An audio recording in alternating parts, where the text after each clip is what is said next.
I wanted to be a doctor ever since I was a little kid. My family always promoted it.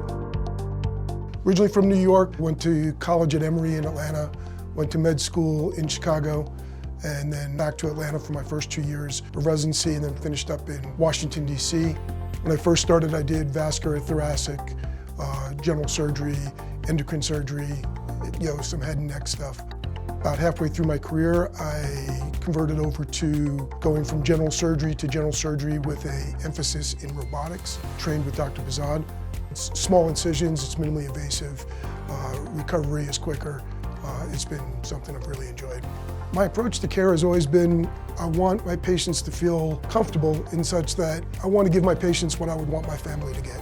So if my family was in seeing a doctor, I'd want them to be communicative. I'd want them to answer all their questions. I'd want them to feel safe with the doctor that's there. I'm currently married. I have 4 daughters, all wonderful people. I play with slot cars, which are motorized cars that run on a track and in a slot, hence the name. And it's been something I've been playing with since I'm about 6 years old. It keeps me out of trouble. If I crash a car, nobody gets hurt. I enjoy what I do.